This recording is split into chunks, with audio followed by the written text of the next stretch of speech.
Halo semuanya, selamat datang di 90 Menit Bola. Kita awal informasi kali ini dari kabar Bali United resmikan Bagas Adi Nugroho.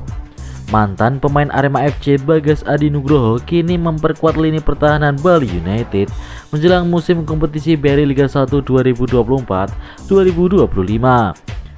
Kami dari manajemen tahu kualitas dia di lini belakang dan sesuai kebutuhan tim pelatih, kata Chief Executive Officer CEO Bali United Yabes Tanuri dalam keterangan pers di Denpasar. Bagas merupakan nama ketiga yang diumumkan manajemen Bali United setelah sebelumnya ada pemain asing asal Jepang Mitsuru Maruoka dan ex pemain Persib Bandung Fitro Dwi Rustapa. Bagas Adi selama 6 tahun membela Singoedan dengan mencatatkan 103 penampilan di Liga 1 Indonesia.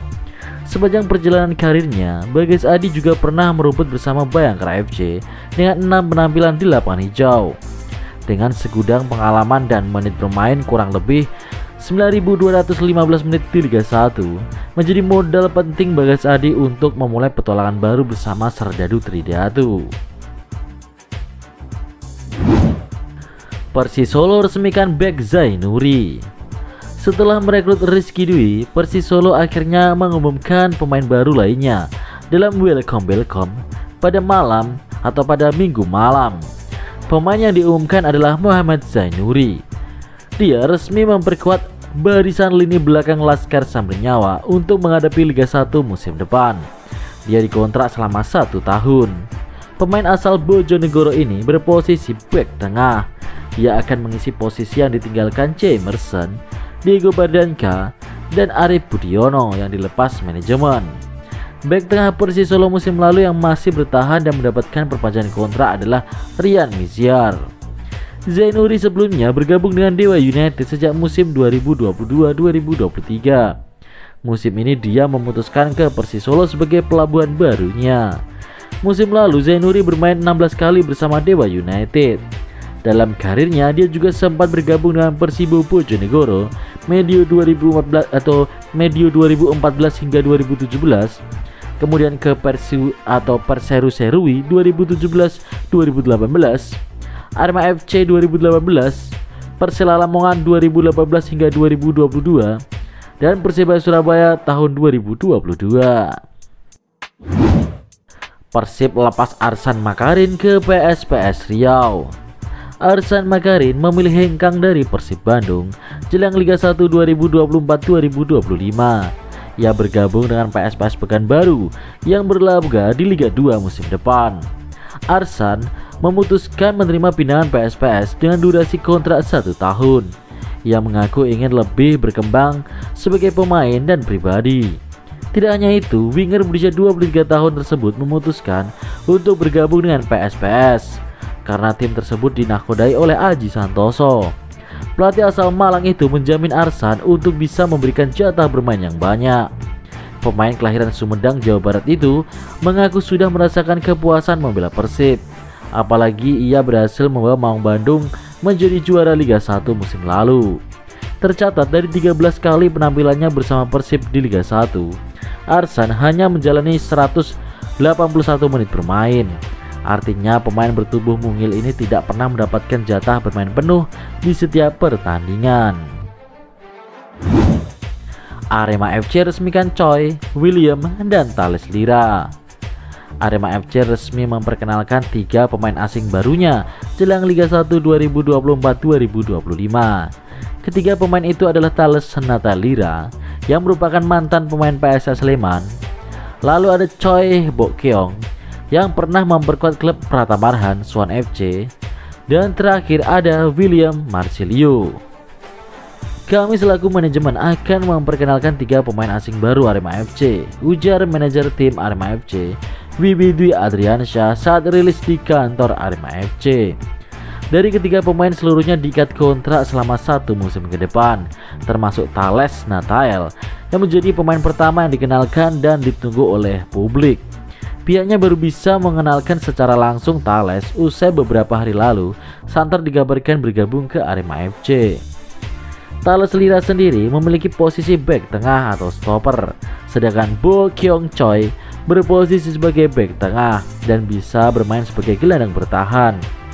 Pesepak bola berusia 36 tahun ini berasal dari Korea Selatan. Sementara posisi William Marcelo berada di posisi gelandang serang atau playmaker, berkebangsaan Brazil. Selain 3 pemain asing ini, kata Wibi, pihaknya masih akan menunggu 2 pemain asing lainnya. Keduanya dikabarkan masih dalam perjalanan menuju Malang setelah menjalin kesepakatan dengan manajemen Singoedan. Bali United resmikan Brandon Wilson. Bali United FC kembali mengumumkan 1 pemain asing baru mereka pada hari Senin 1 Juli. Jelang melakoni latihan perdana menyambut musim 2024-2025. Pemain baru ini berposisi sebagai gelandang bertahan yang siap mengawal lini tengah Serdadu Tridatu untuk musim yang baru.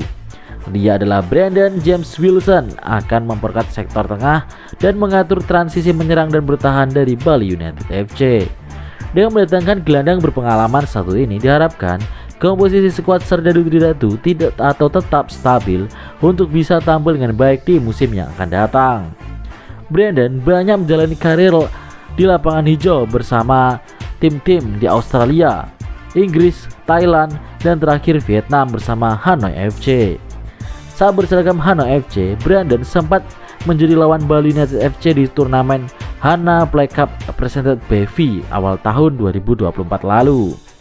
Menarik dinantikan penampilan gemilang dari pemain keturunan Australia dan Botswana dalam menjaga transisi Serdadu Tridatu di lapangan. PSS Sleman pulangkan Fahrudin Arianto setelah 12 tahun.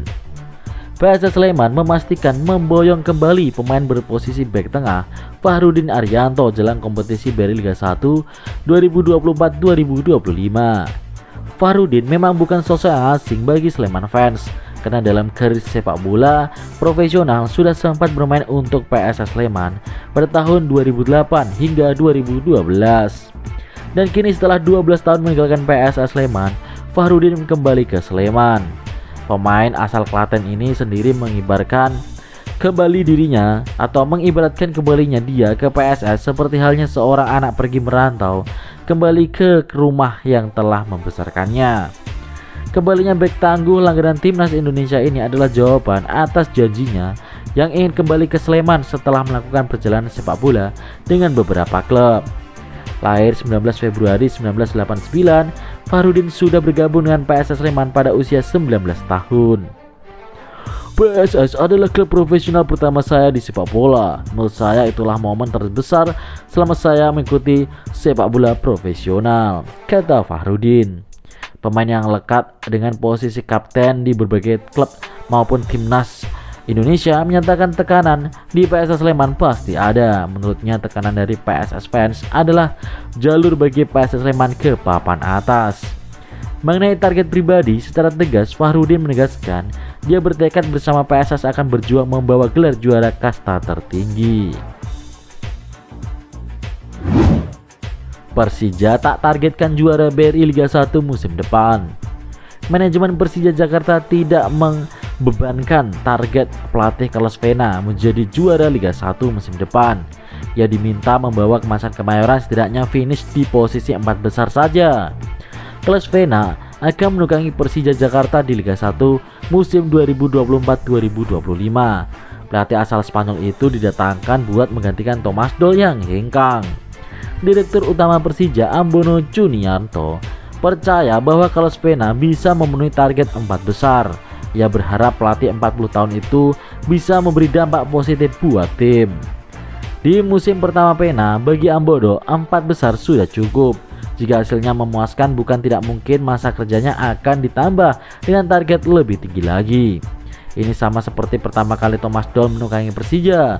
Juru taktik asal Jerman itu dibebani target 4 besar, tapi sukses menjadi runner up di musim pertamanya. Menang 2-0 atas Persibo, Persebaya kecam aksi bonek. Persebaya Surabaya menjalani laga yang tak mudah melawan Persibo Bojonegoro. Pertandingan uji coba bertajuk Anniversary Games itu berakhir 2-0 di Stadion Gelora Bung Tomo GPT Surabaya.